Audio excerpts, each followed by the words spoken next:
mindset.com. Obviously will not be reading your comments. I'm stopped at a stoplight. Obviously I wouldn't be picking up the phone if I were driving.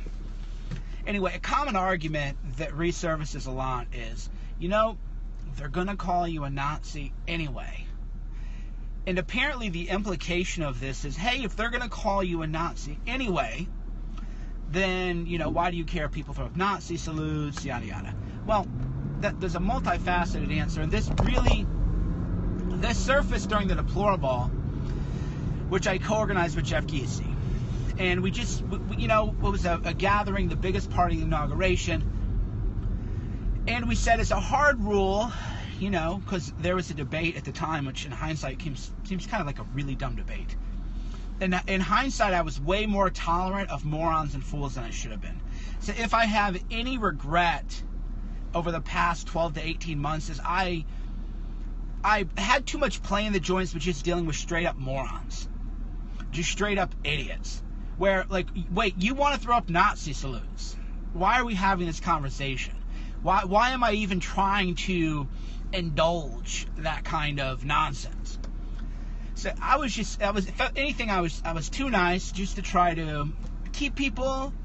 The way I view it is, you don't want to ostracize people, because that's how you radicalize young men. I've always said this, and people get really mad and really triggered when I said it, is I go, yes, Islam does have a connection to terror, but so does ostracized young men. You never want to ostracize young men from society, because that's how things go wrong. I've been warning, I'm an expert on this stuff. I've been warning people about that. But I always said, well, for me, the hard rules, I just don't, I don't want Nazi salutes. And today proved why. I told everyone, I told people this. They threw a fit, called me a cuck, Kukovich, Jewovich, Kaikovich, the whole shebang. And I said, look, man, if you can't police your people, you will have murders and you will have federal involvement.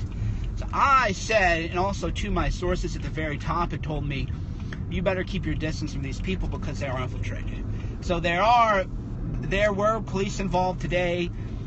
People have been infiltrated. Anybody who thinks that half of the people there in the alt-right aren't law enforcement, good luck. Good luck with all that. So today, everything that I predicted has come to fruition. I told you that the kind of people who insist on throwing Nazi salutes, like that is their hard line, those are the kind of people who will commit violence, and those are the people who are going to draw federal attention. Those are the people who are going to be in a lot of trouble and end up in prison. So I told everybody this. Everything